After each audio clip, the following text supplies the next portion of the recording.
Can you stuff a turkey good? Billy boy, Billy boy. Can you stuff a turkey good for Thanksgiving? She can stuff a turkey good like a turkey stuffer should. But she's a young thing and cannot leave her mother. Can she roast a turkey brown?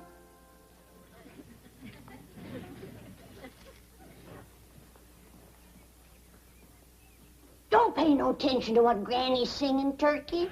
Where'd you go? Here, Turkey, Turkey. Here, Turkey, Turkey. Don't be scared. Granny don't mean no harm. See, I brought you some nice stuffing. I mean bread. Is she fixing gravy too, Billy boy, fixing giblet gravy too for Thanksgiving?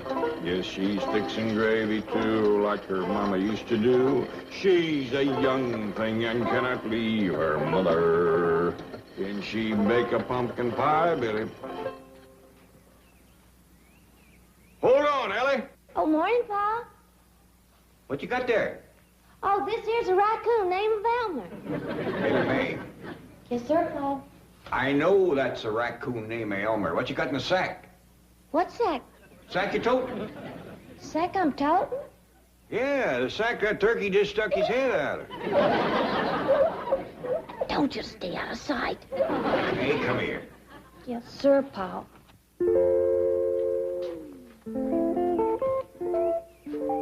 Ellie Mae, I told you not to go friendly enough with that turkey bird so close before Thanksgiving. Well, it wasn't me, Pa. It was Elmer here. Was it Elmer chucked him in that sack? Well, he didn't do it alone. I kind of helped him. Kind of helped him take him out and put him back in his pen. Mr. Drysdale gave us that bird for a meal, not a pen. He's awful smart, Pa, and friendly, too. Well, I learned him to shake hands. Well, Ellie, he ain't likely to be going into politics. I'll just take him out of the sack, and he can shake hands with you. I don't want to shake his hand. What's going to happen to him is bad enough without him thinking a friend done it to him. Put him back and leave him be. Yes, sir, Pa. Come on, Elmer. Let's put poor old Herman back in the pen. Herman. I declare, Duke, if Mr. Drysdale give us a string of weenies, that girl make pets out of them. Jed, can I borrow that old hound dog for a minute? Well, sure, Granny. What for? The turkey got away, and I want old Duke to sniff out his trail. Oh, you don't need old Duke, Granny. Yes, I do, Jed. My nose ain't what it used to be. It was Ellie let Herman out, the turkey. Herman? Don't tell me she's making a pet out of our Thanksgiving victuals, is she? No, she's putting him back. Well, that's better. It's been a whole year since the Drysdale sat down at the table with us, and we got to put on the dog. Don't worry, Duke. When folks says they're putting on a dog, it just means they're doing things fancy. Yeah, I do. Like dressing up in your Sunday go-to-meeting best and having victuals in the fancy eating room. That reminds me, I told Jethro to put the company chairs around the fancy eating table. Let's go and see how he's doing. Didn't aim to scare you, Duke. Come on now. Get them worry wrinkles out of your head. Us old folks has got to stick together.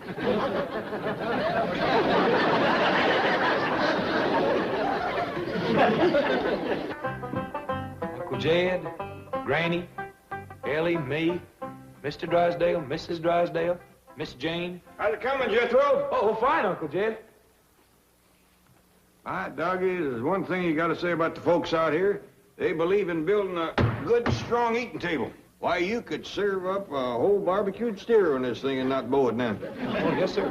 Hey, you remember that little feller that came home from school with me the other day? Yeah? Well, he says this here room is what you call a billiard room. And this here table is what you call a billiard table. And you know what I got figured out? What? This here rascal must be what you call a billiard. Hey, doggy. I always wondered what that critter was. Mean looking, ain't he? That's a fact. Judging from the size of his head, he must be monstrous big. I reckon that's why they had to build an extra strong table. You reckon we could shoot one of these sometime? They live around here in Beverly Hills? I reckon so. This little feller says his pa shoots billiards a couple nights a week. Kind of a night, do they? Yes, sir. I ain't so sure I'd want to run into him in the dark. Awful ugly, huh? Well, maybe that's one good thing about catching us a billiard. I don't reckon even Elliot'd want to make a pet out of him. Well, Granny, I'm ready for that gobbler. Oh, praise be. If we leave him around Ellie much longer, he'll be wanting dessert and coffee with his meals. All right now, Herman. You ain't gonna let him scare you no more. Is it a deal? Attaboy. Now, you do your best to make friends with everybody. Hallie Mae, would you do me a favor? Well, sure, Paul. Would you, shinny up that walnut tree out back there and pick me a nice big sack of nuts? I sure will, Paul, and you can visit with Herman. Yeah. Hmm? Well, now, Herman, Mr. Gobbler, I reckon the quicker we get this over with, the better. Oh, I'm sorry. I don't usually refuse a hand offered in friendship, but in this case, I just got a feeling it wouldn't be lasting.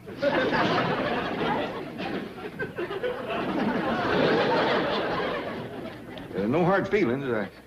I got nothing against you. You're, as turkeys go, I reckon you're right up there with the best, but... I'd appreciate it if you wouldn't look at me like that. Oh, what's the use? I can't do it.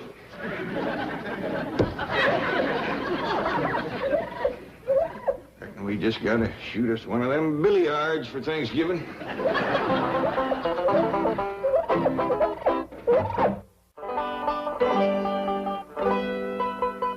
That there is what you call a Beverly Hills billiard. I don't care what you call it. I ain't gonna cook it. Granny, the folks that live here before us must have found them pretty tasty. This here table was built just special for billiards. I don't care. Anything that looks that mean gotta taste mean. Besides, it's too big to cook. I could dig you a barbecue pit out back. No, sir. Mr. Drysdale give us a turkey, and I got the stuffing made. And by days, I want that turkey cleaned and dressed and no more foolishness. I'm sorry, Granny, I just can't do it. Maybe Jethro can. He ain't got acquainted with Herman like I have. Do what, Granny? Clean and dress a turkey. Can you do it? I reckon so. Well, get at it. It's back of the kitchen in that pen.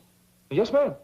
I declare, I never thought I'd see the day that Jed Clampett was scared to kill a turkey. Heaven help him if he ever meets up with a billiard. And Granny, I got the turkey all cleaned and dressed. What you mean? I'm ready.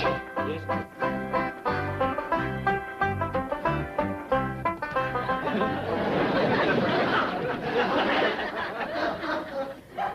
Put him in the pan.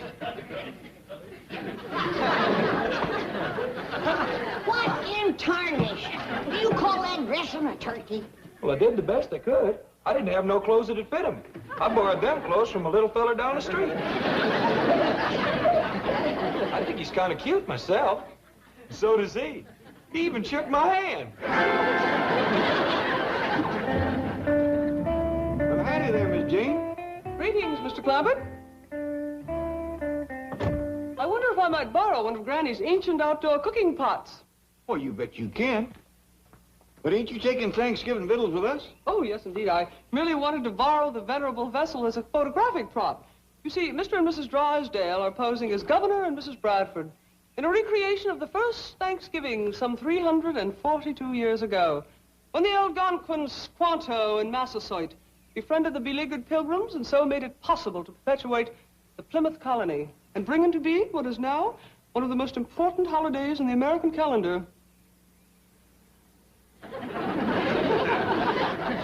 What was it you wanted again? Hot. Oh, yeah. I'll fetch you right out.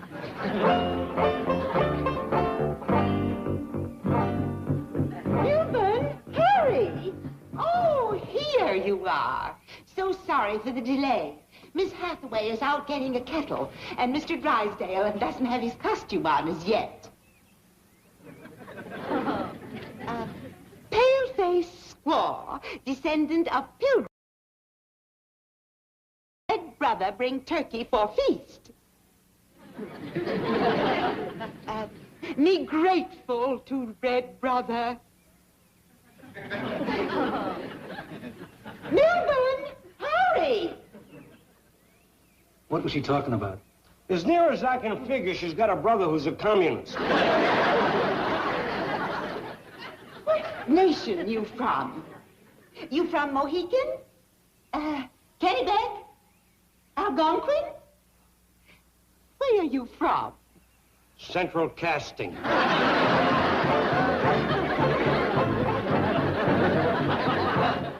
Now you go and take the head off of that gobbler. I just can't do that to a critter that keeps wanting to shake my hand. What is the matter with you?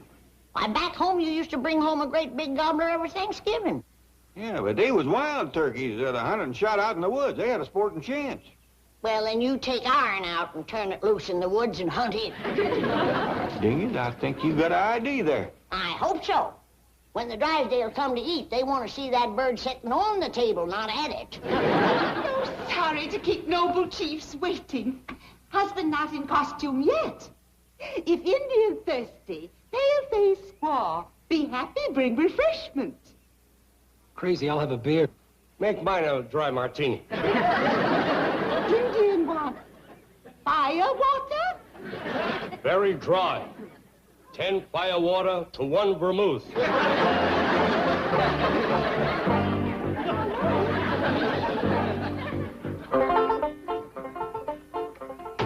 where y'all going with Herman?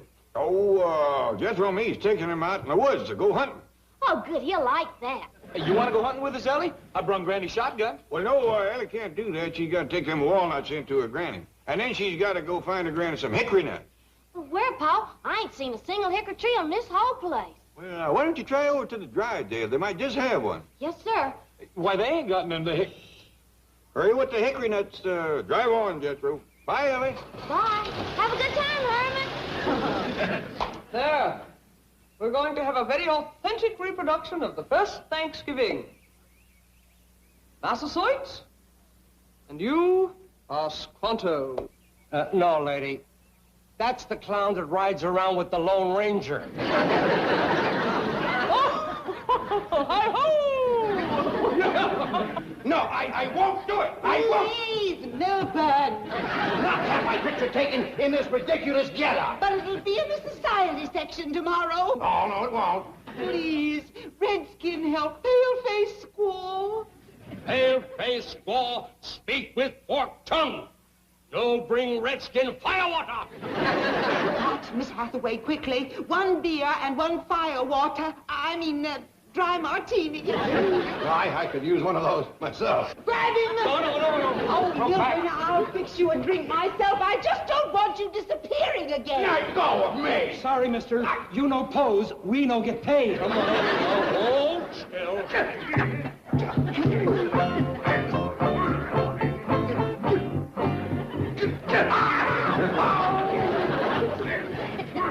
She's a young thing and... Granny, get the gun. Injuns, get your guns. The Injuns is attacking. Injuns! You mean Redskin savages? Yes, ma'am, they's on the warpath. They done captured Mr. Drysdale. Where's my gun, Ellie? Ellie, where's my gun, Ellie? Jethro took it to the woods with him this morning when him and Pa went hunting. Just like my granny always said. Them Redskins wait until the men folks disappear with the guns, and then they attack. What do we do, Granny? We'll fight them tooth and nail. We'll sell our scalps dear. Come on, child, but protect your hair.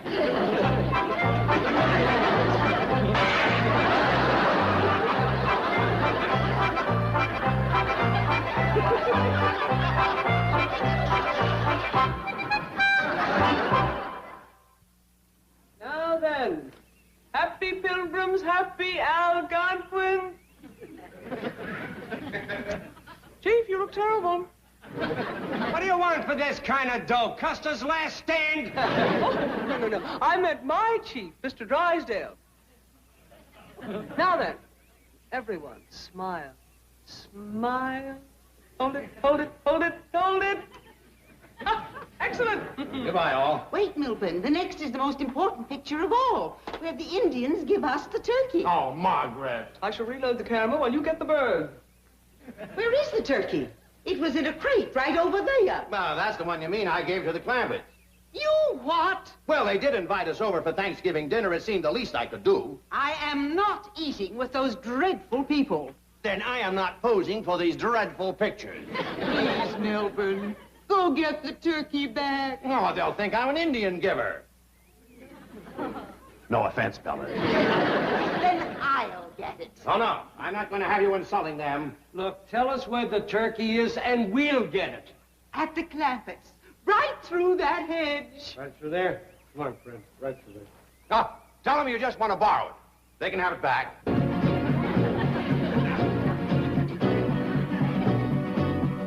There's two of them coming through the hedge. They ain't toting guns. We'll hide and ambush them. Remember now, don't let them grab your hair.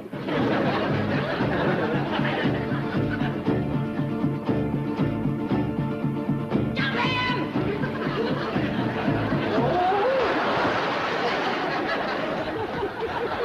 Where'd everybody go? Come on, let's fight! Let's fight! Well, I reckon we gotta go in and face Granny.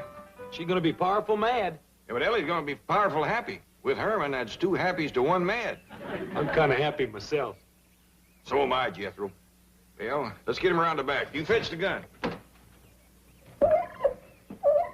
Come on, Herman. Outside of a politician, I ain't never seen any critter so all-fired anxious to shake a man's hand.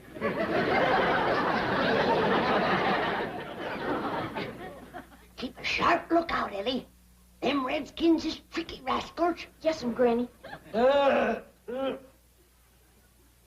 Keep quiet, you! Don't you try to signal the rest of your tribe. Lay down! You hair-stealing varmint!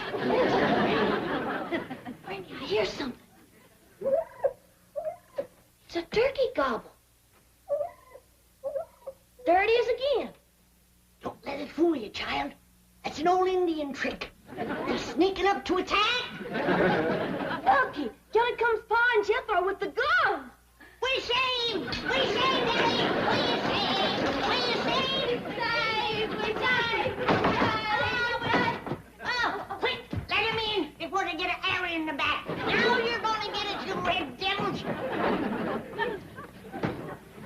Granny, what tarnation you got here? Some bloodthirsty savages, that's what we got here. And don't you never go off and leave us without any firearms, unless you want to come home and find a couple of bald-headed women. Yeah, they tried to scalp us, and we jumped them first. Well, how in the world could there be wild Indians in Beverly Hills? Any place that can have them ornery-looking billiards can have Indians. The next time you get me a job like this, I want stuntman's pay.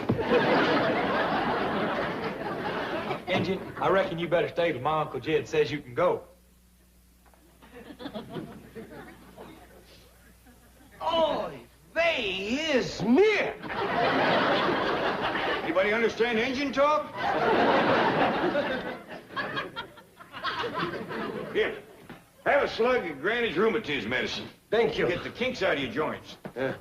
So, here you are, lollygagging while we're waiting. And you, always after the firewater. You'll never work for me again. If I do, I'll want to read the script first. Me? Well, shame on you. No, I warned you not to come over here and insult these people. I'm not insulting anybody. I'm being insulted. Oh, baloney. What's keeping everybody? The turkey's right outside. Don't you dare touch Herman.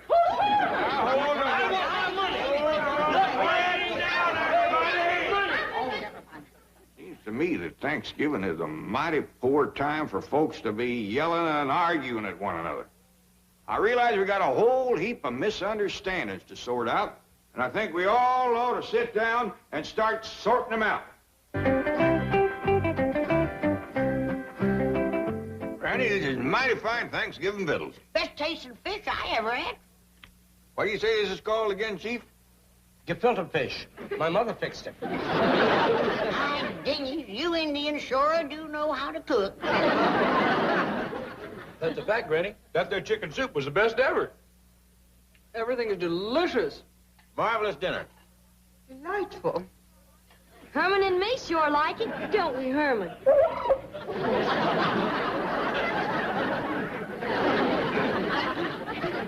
By the way, Mr. Clampett, do you know you're eating on a billiard table? Yes, sir, I do. And next year, we gonna have us one of them rascals for Thanksgiving. I still say I ain't gonna cook it.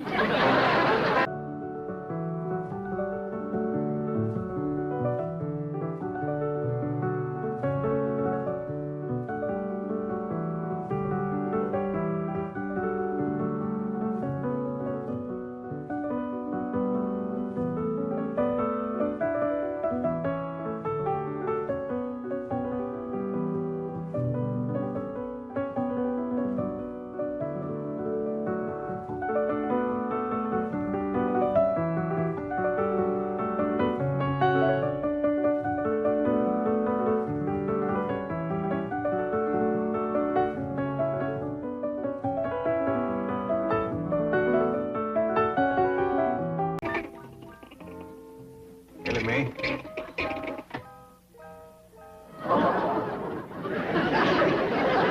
I'd like to strike up a bargain with you. What's that, Paul? If they won't eat in my kitchen, I won't eat in their tree. Well, it ain't their fault they're in here. They'd heap rather eat in a tree. Then why ain't they? 'Cause Granny's making soap on it. These poor little critters couldn't hardly stand it. Yeah, Granny's lye soap of cooking does give off some right powerful fumes. Miss Jane says it's commencing to kill Miss Drysdale's hibiscus. What's a hibiscus? Some kind of a flower plant. Miss Drysdale's got a prize one that sits right next to her patio. Drysdale place does sit downwind of our pond, don't it? Yes, sir. I'll have to speak to Granny about cooking her soap someplace else. You know, I've seen them fumes bring a full-grown mule right down to her knees.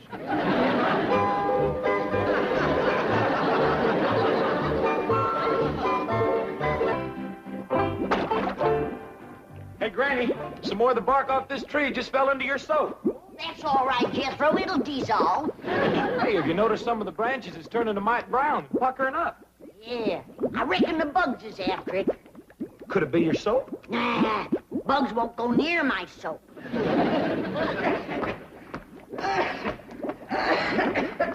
Oh, howdy, Miss Drysdale. What's the matter, honey? You got the sniffles? Oh, no, it's not that. Granny, could I speak to you over there? Why, sure, honey, and don't you cry. Whatever's troubling you, I'm here to help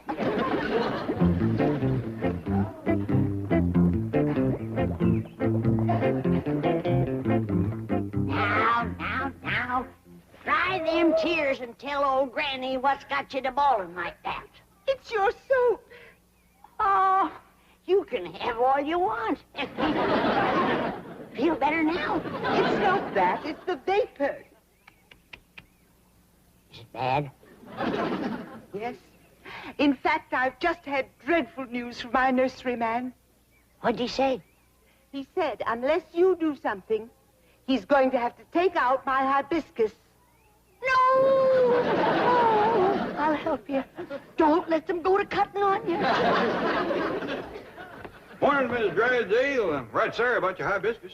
Jed, maybe she'd rather not talk about it in front of you. Oh, no, that's all right. I'm glad Mr. Clampett is here.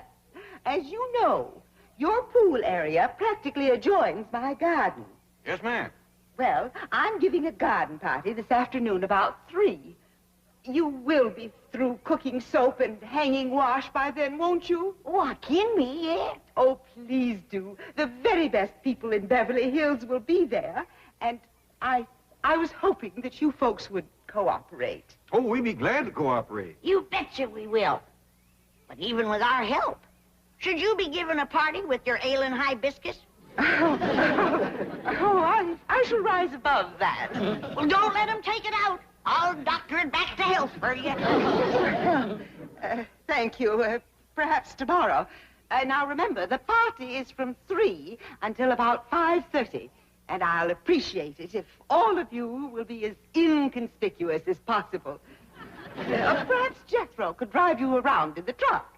Oh, no need to do that. We can walk over to your place. And we'll be on time, too. 3 o'clock sharp.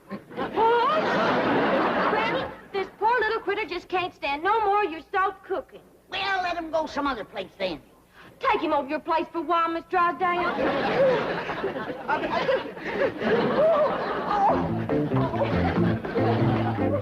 Oh, bye, Miss Drysdale. You want some hot soap to take home with you?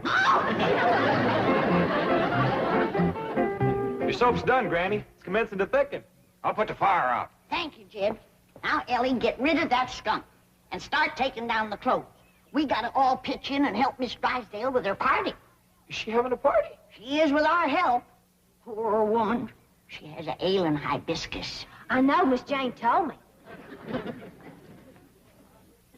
Hey, Granny, what's a hibiscus?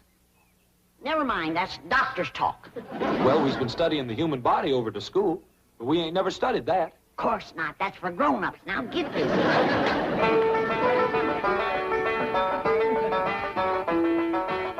No, Ellie.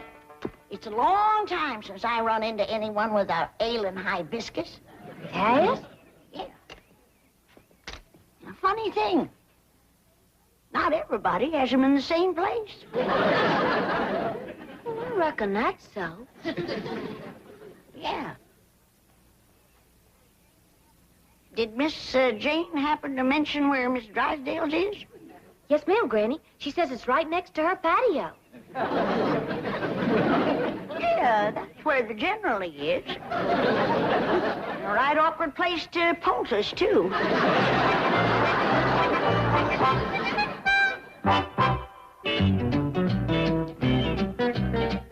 And I might add that the construction of high-rise buildings in the Beverly Hills area is a contributory factor in the financial up...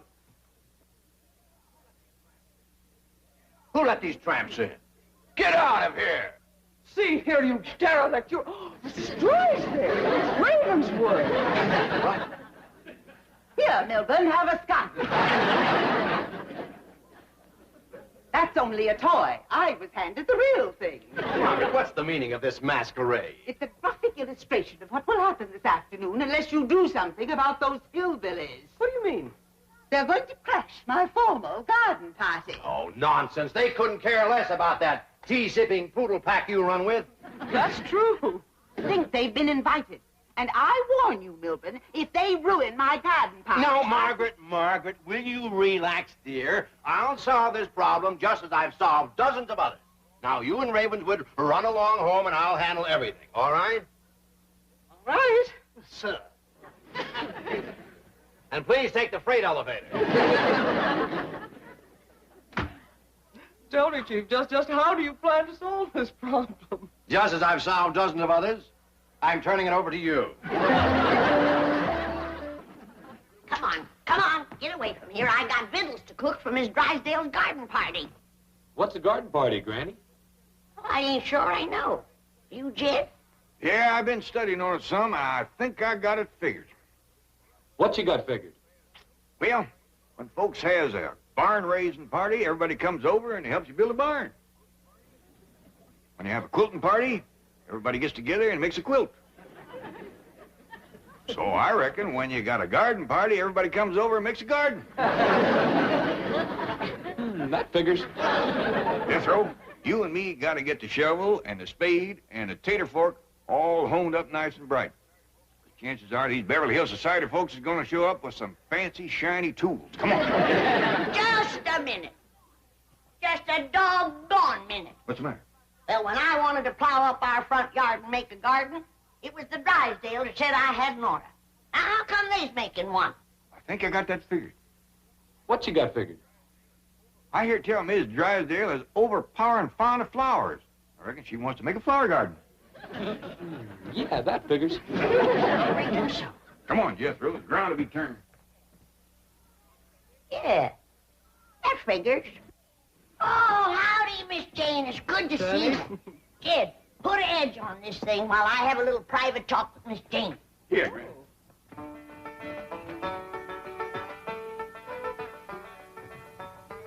Now, what is it, Granny? I promised Miss Drysdale that I would do my best to doctor her hibiscus. Oh, that's wonderful of you. I know she's terribly worried about it. Yeah, the poor thing was crying the last time I seen her. Tell me, Just how bad is it? Well, I'd say it's about half gone. No! Yes, one side is withered and turned brown. Oh, this is going to take some doing to save that. Yes, the nurseryman is in favor of just taking it out completely. No! I told Miss Drysdale that. Don't let him do that. Cutting something out is the last resort. No, I'm sure Mrs. Drysdale agrees with you. She wants desperately to save it. She's had 2 blue ribbons on it. Don't you tell her I told you. That ain't going to help nothing. There you are, Granny. You can split a frog's hair with that. Oh, thank you, Jim. Come on out to the kitchen, Miss Jane. I'm mincing me some crawdads for Miss Drysdale's party. Oh, no, wait. That's what I want to talk to you about. Please don't go. What? What? And disappoint Miss Drysdale? Just when she needs us? And we give our promise? Please believe me, you will not enjoy it. Well, this is a poor time for us to be thinking of our own enjoyment when you know who has got a withered you know what. Jed, everything's honed and sharpened. Howdy, Miss Jane. Are you going to the party? No, Ellie, and I hope none of you will go either. What? What's got into you? Now, hold on, everybody. I'll handle this. Miss Jane, you know how fond we are of you. You've been a good friend to us, but I reckon the time has come when we got to do what we know is right, and we're going to that party. All right, if you insist. But you can't go to a garden party in those clothes. Oh, of course not. We're going to put on our old clothes. Old clothes? Yes, ma'am. You can't expect us to do gardening work in our good clothes. But you don't garden at a formal garden party. What do you do? Stand around and sip tea and listen to music and boring conversation. Now, do you still insist upon going? All right, but first, will you do one thing for me? Chief, I would like you to meet a society family who are on their way to your wife's formal garden party. Are you kidding? I've got no time for those professional tea tasters.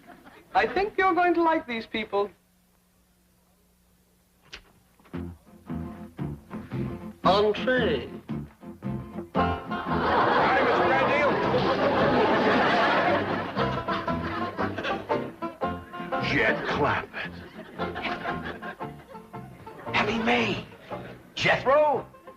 And Granny. Can that be you? I ain't sure. You don't look like me. Miss Hathaway, how did you do it?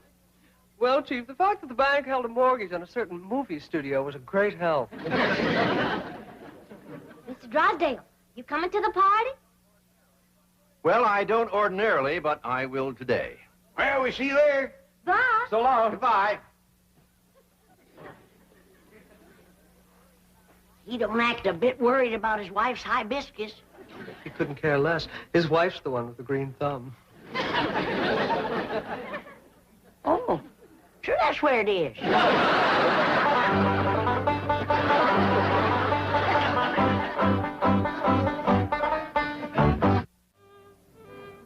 Oh, hello, Millicent. So glad you could come.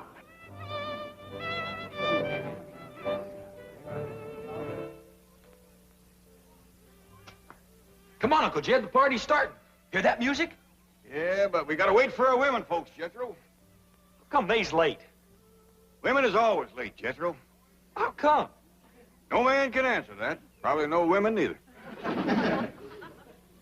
There sure is a lot of pretty girls over there at the party. Can I sweet-talk me one, Uncle Jed? Chances are she'd be with a feller. If I whoop the fella, can I sweet-talk her then? No, Jethro, this being our first Beverly Hills High Society garden party, I reckon we ought to just watch the folks and not go to scrapping. Unless, of course, everybody else does. In which case, be careful of your borrowed clothes. Yes, sir. Elmer and me's ready. Hey, I don't recall Elmer being invited to the party. Can I take him, please, Paul? Oh, I reckon not, Ellie. No fighting or scrapping neither. Well, this party sure ain't gonna be much fun. Oh, yes, it is. I make sure of that. Remember now, Granny's rheumatism medicine is just for old folks with rheumatiz. For not so old folks who want to ward it off. Providing, of course, they's married. Well, come on, everybody, let's load up and cut through the hedge and get to the party. Bye, Elmer. Dorothy, all the way to Santa Barbara. How lovely. Oh,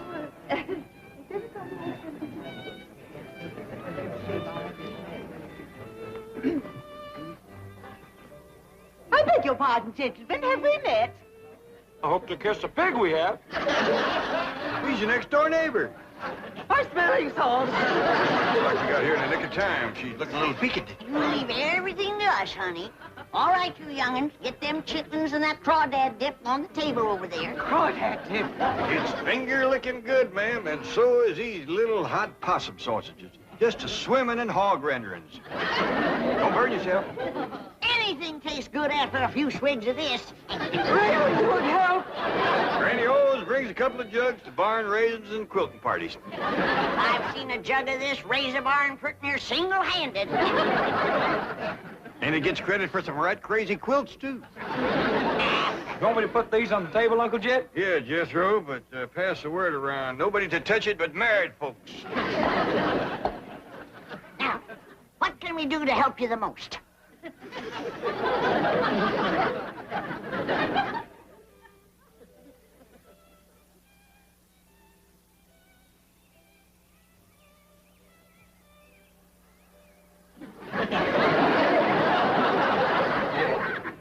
How soon did she say the overflow would commence to overflowing over here? She didn't say no particular time, Jethro, but when it commences, we's in charge of it. I'll see how it's going over there. My possum sausages will be stone cold. Red, want me to take them in and put them on the stove for you first, Bill? Thank you, Ellie. But be careful. Don't splatter any hog renderings on your party dress. I won't, Red.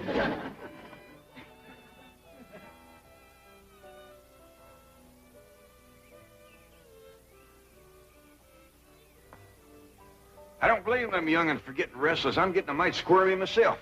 Me too. Granny, I'd ask you to dance, but that is the sorriest dancing music I ever listened to. Only one thing sorrier. What's that? It's stuff they call fruit punch. It don't have much body to it. Tastes like it was drawn off a barrel of rainwater that some apples dropped into it. Pitiful. Kid, you know what that stuff needs, don't you? I sure do. At least the overflow folks will get their whistle wet proper. Jed, Uncle Jed. How's the party going, Jethro? Terrible. Everybody's just standing around. The only one moving's that fiddler player. He's moving? Yeah, he keeps walking up to different people, playing in their faces, and they still won't dance. Well, it ain't altogether their fault, Jethro. He plays that thing like he's stove up with rheumatiz. Uncle Jed, I'm getting tired of standing around these here clothes. Can I go swimming? Yeah, I reckon so, Jethro. Granny and me take care of the overflow. Yeah! Judging from what showed up so far, that alligator in the pond can handle them. Alligator! Granny, that ain't no... Granny! Thought I seen that varmint this morning, but I wasn't sure.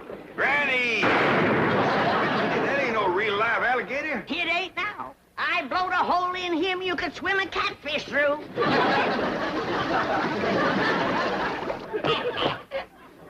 Granny, I reckon it's a mite late to be telling you now, but... Hey! Hey, what happened?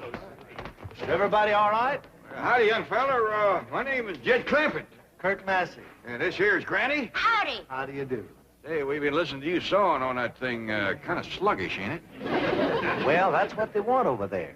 Well, it ain't what we want over here. Now, come on. We got the overflow here. Come on, let's liven things up a little bit. Well, may I have some of the punch for I you first? recommend it. Come on, everybody, get some punch. Here comes the hot sausages. This here is my daughter, Ellie Mae, and that young fella carrying the sausages is my nephew, Jethro. Well, howdy. Wow. Hey, Fred! Howdy. Wow, hey. Hey, Doris. Hey, fellas!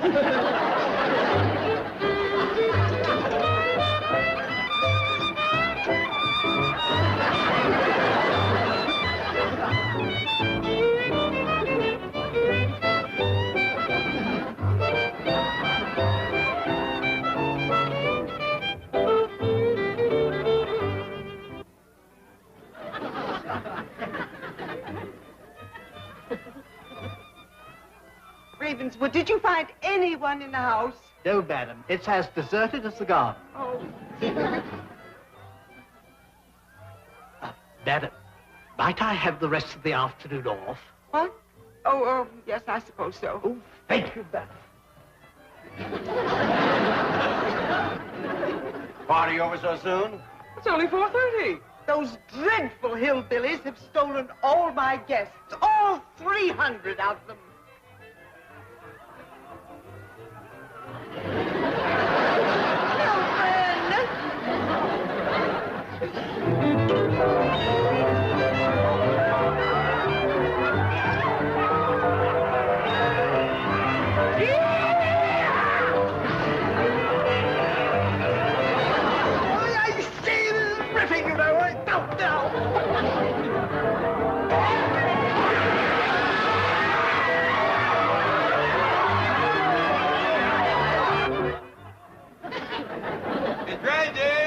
Can I see you for a minute?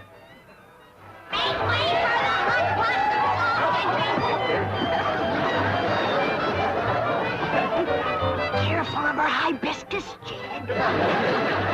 Danny party, Miss Drysdale. Thank you, Mr. Clampett.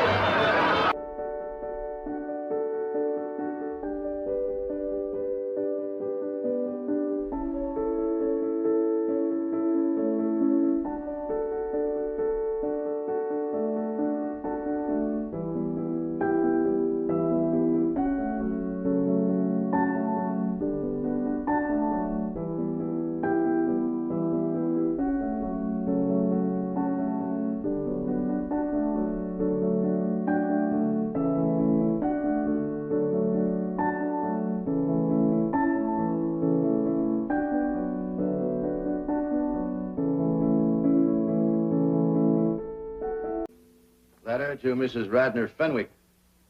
In reply to yours of the 10th, seeking capital for your contemplated housing development. Mrs. Fenwick is seeking capital with her millions?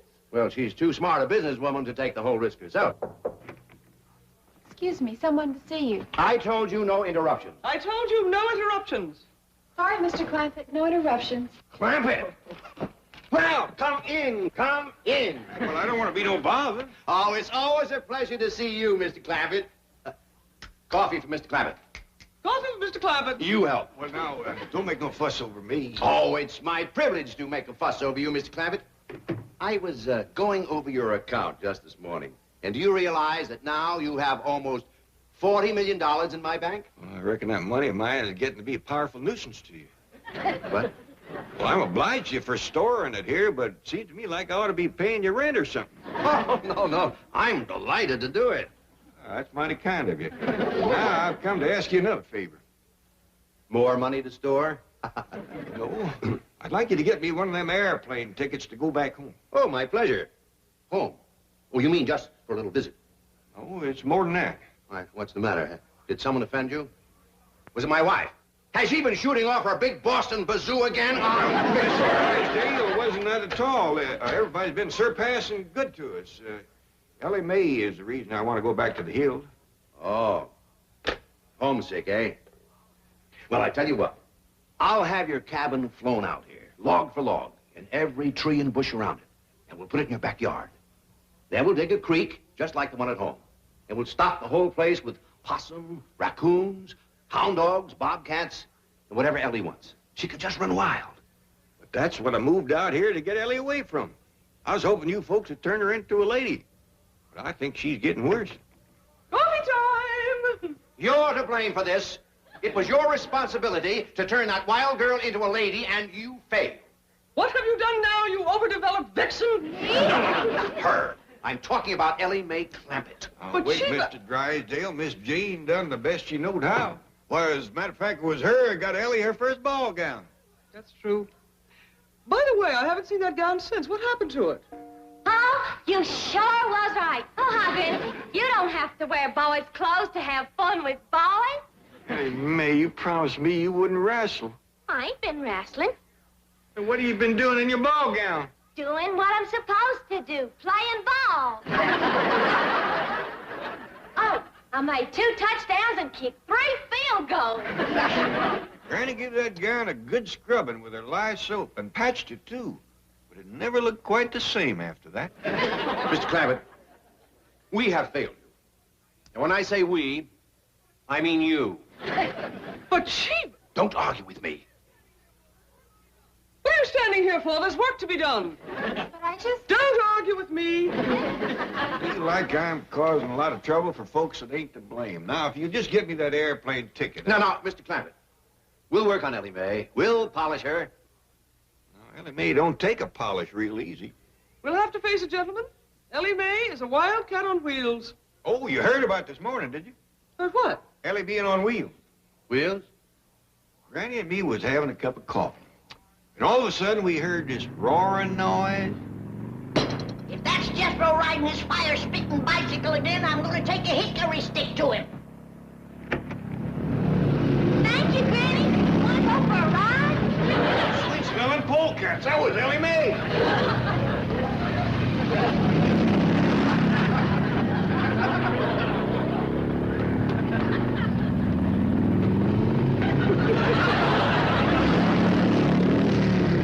Shut that door, Jed. I'll cut through this way and snatch her off that contraption and paddle her big Jed. Granny, carry her away! No, I won't! Hold on, Granny, I'm coming! I never would have caught her if she hadn't rode that thing into the cement pond. Oh, poor Granny. When I pulled her out, she was madder than a wet hen. Wetter, too. Right then, her and me decided that what Ellie needed was a full-time mom. You mean you're getting married? Oh, I got to, for Ellie's sake. That's the reason I need that airplane ticket. I'm fixing to go home and court myself a hill woman. How about a Beverly Hill woman? Oh, these fine city women wouldn't look twice at a grizzled-up old mountain goat like me. Oh, what are you talking about? Mr. Clampett, you are one of the most eligible bachelors in this entire city. When word gets out that J.D. Clampett is seeking a bride, there will be women beating down your door. Might be a good test for him. It'd take a strong one to handle Ellie. That's the reason I think I'd best do my courting back home, and the quicker the better. No. Let me take care of everything. I guarantee I will find the woman right here in Beverly Hills. And today... Well, that's mighty nice of you. My pleasure. Thank you. Chief, I am as eager as you to find Mr. Clampett a mate locally. But should you have guaranteed to find him one today?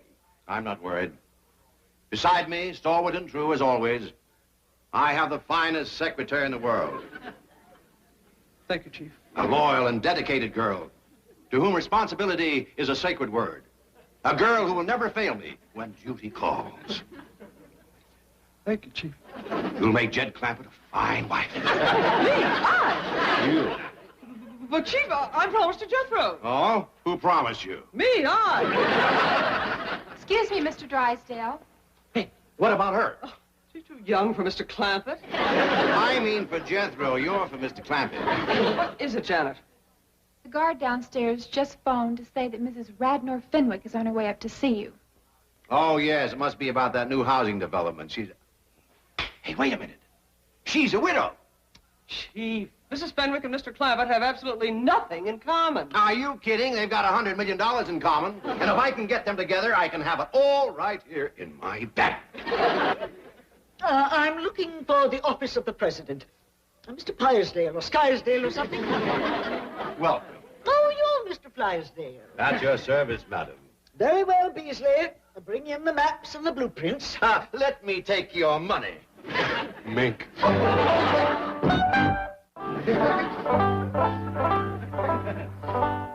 Howdy do, ma'am. My name is Jed Clampett, and Mr. Drysdale, my neighbor, said you're prime for a little courting. I brung the guitar, and if we can set in your porch swing out yonder, I'll take a crack at serenading you. Excuse me, ma'am.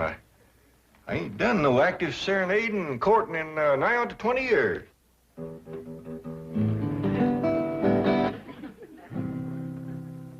Oh, my darling, oh, my darling, oh, my Jed? darling. What's all this nonsense about you courting a city woman?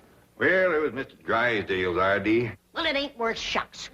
City women is spoiled rotten. Mr. Drysdale's gonna cull through a bunch of them and try out the best of the lot. All they think about is smearing themselves with beauty grease, fancy-smelling renderings. Why, if you was to hug one of them, she'd squirt out of your arms like a prune pit. Well, at my age, I don't figure to do a whole heap of hugging. What do you mean, your age? Why, you're a fine figure of a man. A heap too good for these Beverly Hills society women. Judge Clampett speaking. Oh, howdy, Mr. Drysdale. You got any prospects for me? Indeed, I have. Ever hear of Mrs. Radnor Fenwick of Fenwick House? Fenwick, Fenwick? Oh, yeah, that's the widow Fenwick. Got the skinny daughter named Cynthia. That's the one.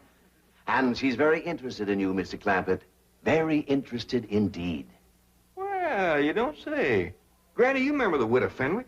Yeah, and you ain't gonna get no dowry out of her. She's poor as a church mouse. Oh, Drysdale. That's Drysdale, Mrs. Fenwick. D-R-Y, Drive. Yes, so am I. How about some tea? Good idea. Well, what news? Mr. Clampett is very interested indeed. Just how interested? I will need $10 million to get this project rolling. Well, I believe I could recommend that as a good, sound investment. Splendid. Provided you and Mr. Clampett hit it off personally. Personally, this is business. Well, Mr. Clampett is that kind of man. And it is important that his family like you, too. I've no time to socialize with those eccentric hillbillies. I have here my general contractor's license. I'm ready to start bulldozing. Mrs. Fenwick, both you and I know that those first 10 million are very hard to come by. Oh. Very well, but remember one thing. I control this honeymoon lane venture. I'm not having anyone tell me what to do with their money. Jed, I still say that you ought to go back home to do your courting, where the woman could bring you a dowry.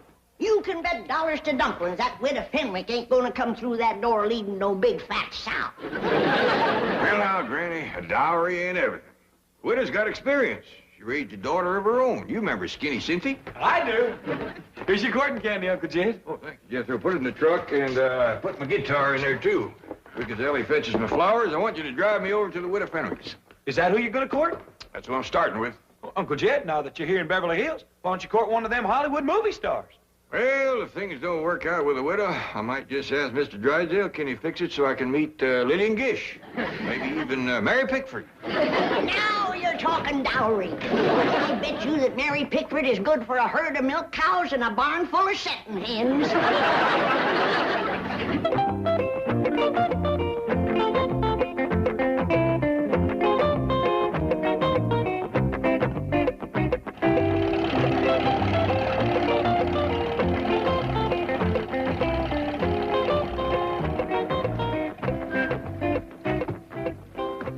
Like they still living in this little house.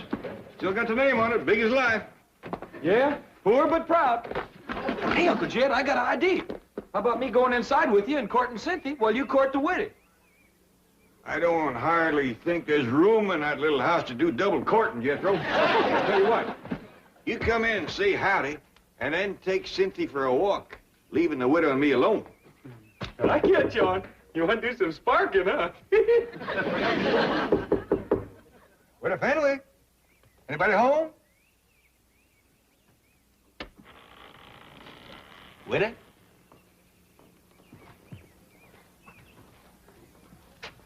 Don't appear to be nobody home. Well, hot diggity dog. Now you and me can eat the candy. Get out of there.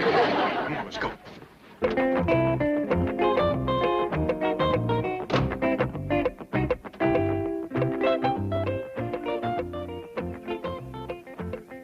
Do you wish the mink, madam?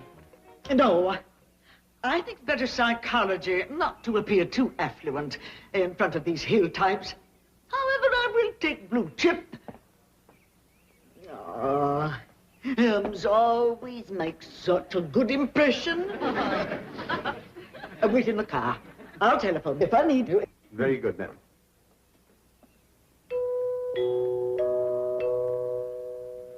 By dingies, it's coming out of the ceiling and the walls and every place.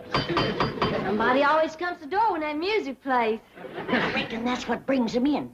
They hear it playing out on the street. Want me to go see who it is? I'll do it. You get that contraption out of here.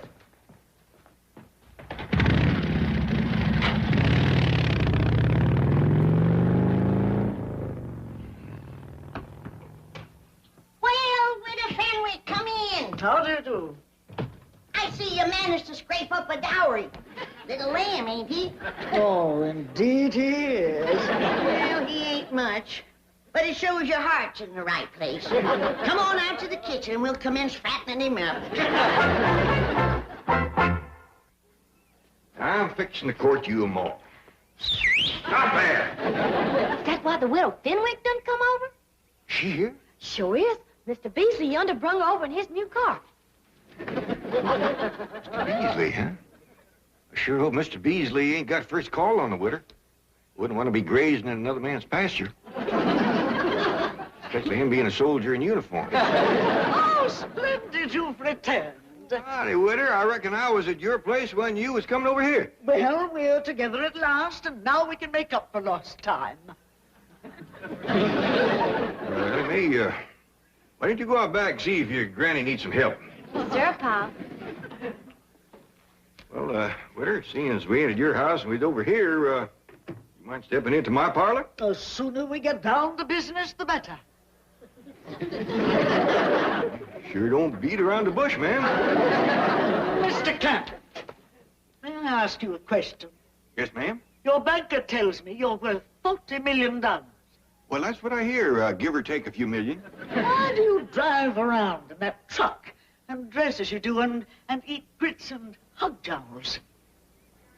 Well, the way I look at it, Widder, if you got it, spend it.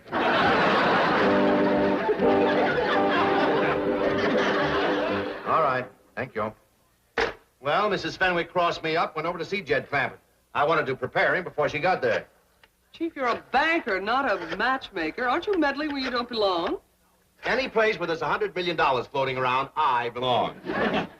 Oh, hello, Granny. Milburn Drysdale. Yes, may I speak to Mr. Clampett, please? No, you can't. He's in the parlor fixing to spark the widow. Bye. Well, I've heard of skin the cat, spin the bottle, but what is spark the widow? Spark the widow!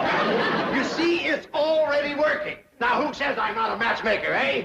Come on, let's get over there and help. I smell money.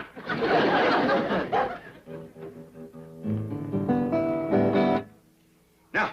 Mr. Clampett, what are you doing? Can't we get to my proposal? Well, ma'am, I kind of like to tune up, sing you a song or two first, kind of get you in the mood. I'm in the mood. Sorry, but I ain't. When I go to court, I always like to build up to it gradually. But you're not going to court. I ain't? No, there's no need for that. Once we reach an agreement, my lawyer can handle everything. Don't that kind of take the fun out of it? Mr. Clampett, I am not in this for fun. Now, look, I'll put my cards right on the table. You are the man I would like to have come with me into Honeymoon Lane. Well, thank you, ma'am. That's mighty flattering to an old goat like me. Nonsense, you have what I'm looking for. So now, what is it? Yes or no? You kind of got me pushed into a corner, Widder. I thought I was going to be the one to do the asking, not the answering. Well, ask away. I have nothing to hide. What are you in doubt about? Your banker likes what I have to offer. Dun & Bradstreet have given me their highest rating. The city engineer has approved my construction. Ma'am, I ain't doubting them, but them's things a man kind of likes to find out for himself. Clampett, I'm sorry to rush you, but time is money to me. There are several very wealthy men in this town that would jump at my proposal like that. But I like you. Now, I have the license, and I have the heavy equipment. Yeah, I reckon you do. All right, then, if you'll just answer yes, we can get started on Honeymoon Lane today. Now, what do you say? Widder, ain't you being a mite pushy? You're a darn tootin' she is. And if she's this pushy, flat busted broke, thinks what she'll be when she gets her hands on your money. Did I hear you use the term broke in referring to me? I did. You might be as proud as a peacock, but you're as poor as Job's turkey, and you know it. My dear, quaint little woman, I am Mrs. Radnor Fenwick of Fenwick House. That home alone cost me $3 million. For that little place? Winner, you got slicker. The bell! I can't stop! Lily Mae, you have done ruined that door. I told you to leave that thing out in the shed. No, you didn't, Paul. You just told Jethro to put it there. Quitter, I know you ain't one to beat around the bush, and I'm going to speak plain myself. That young'un of mine's going to take a heap of taming. Are you willing? Are you kidding? That'll be your job if and when you're her ma. And I'm what? Hop on, Ma, and I'll take you for a ride. Now, hold on. The widow ain't your ma unless we get proper married. Married? You and me? Well, I don't hardly think we can get to honeymoon lane without it. Mr. Clampett, I once said I would do anything for enough money. And I'll retract that statement. What you meant by that?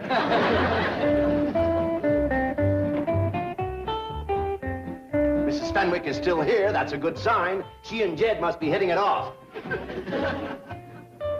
Ah, Mrs. Fenwick. Out of my way, dry pail. Did something go wrong?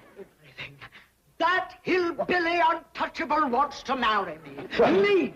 You can't blame him, Mrs. Fenwick. You're a ravishingly beautiful, devastatingly seductive woman. You are intoxicated. Just a minute, Widow Fenwick. Oh, my darling, I almost left you come to my arms. I'm sorry, Widow. I just don't think we'd hit it off. Here's your dowry back. Widow Fenwick, sometimes the happiness we're looking for is right in our own backyard. Now you take Mr. Beasley there. Oh, thank you, I shall. Quickly, Beasley, take me home. Oh, it's just all so confusing. Kind of a skimpy dowry, but don't set too much store by that. How long you been in the service? 15 years, sir. That long, huh? Well, maybe now with a good woman behind you, you'll soon have some stripes on them sleeves. World of happiness to the both of you.